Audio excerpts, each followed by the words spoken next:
गावामध्ये विठ्ठल रुक्मिणीच्या मंदिरात विठ्ठल रुक्मिणी ह्या मूर्तीची प्राणप्रतिष्ठा उत्सव काल आपण साजरा केला.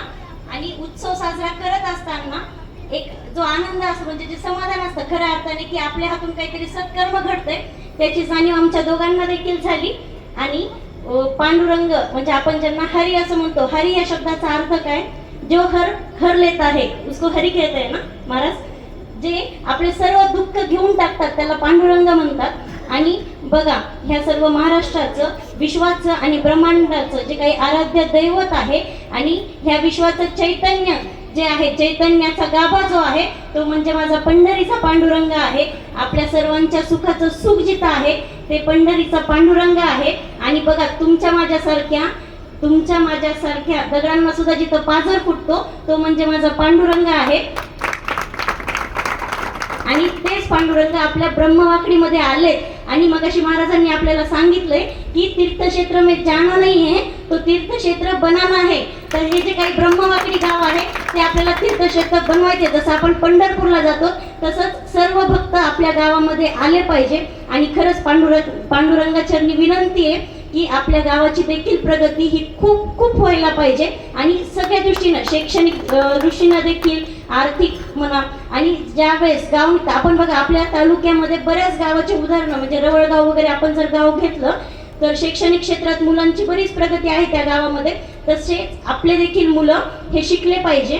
आणि स्त्रियांची संख्या जास्त आहे म्हणून एक गोष्ट सांगते, स्त्रिया गुलाम झाल्या की समाज गुलाम होतो, समाज गुलाम झाला की मुलं गुलाम होतात, आणि मुलं गुलाम झाले की देश व राष्ट्र नष्ट व्हायला वेळ लागत नाही. म्हणून ही जी काही दोरी आहे सर्व जे देश आपल्याला देशाची उत्तर जी प्रगती करायची आहे त्याची जी काही दोरी आहे ती स्त्रियांच्याच हातात आहे. म्हणजे आपल्या लेकरांना आपल्याला चांगले संस्कार द्यायचे आणि मोठ्यांचा आदर आणि लहानांची कदर करणं ह्याच्यापेक्षा वेगळा माझ्या मते संस्काराचा आणि अध्यात्माचा दुसरा कुठला अर्थ नसावा.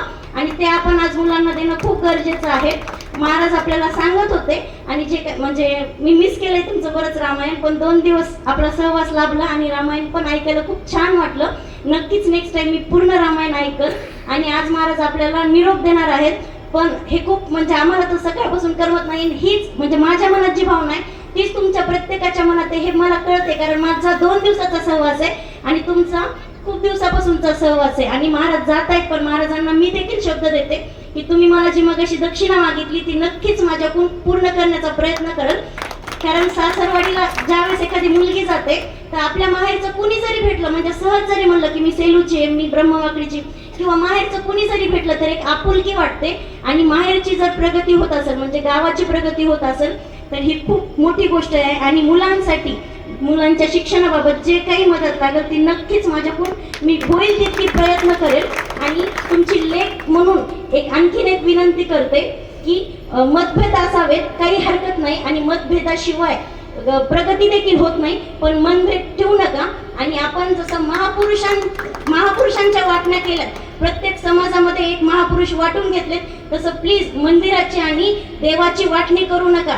प्रत्येक गावामध्ये एकच मंदिर पाहिजे आणि प्रत्येकाचे विचार देखील उत्तर पाहिजेत. महाराजांनी आपल्याला काल सांगितलं होतं की प्रत्येकामध्ये प्रसन्नता पाहिजे म्हणजे आनंद पाहिजे. आणि आज ज्यावेळेस महाराज रामायण सांगत होते त्यावेळेस एक गोष्ट सांगितली म्हणजे ती मला नव्हती माहिती की जे काही सीतामाता होत्या त्यांची इच्छा होती. त्यांची इच्छा काय होती की ज्यावेळेस मला पुत्ररत्न किंवा बघा प्रस्तुतीसारख्या असह्य वेदना सहन करणारी स्त्री तिच्यात सर्वात मोठी ताकद असते. म्हणजे सर्व जी काही ताकद असते ती एका स्त्रीमध्ये असते.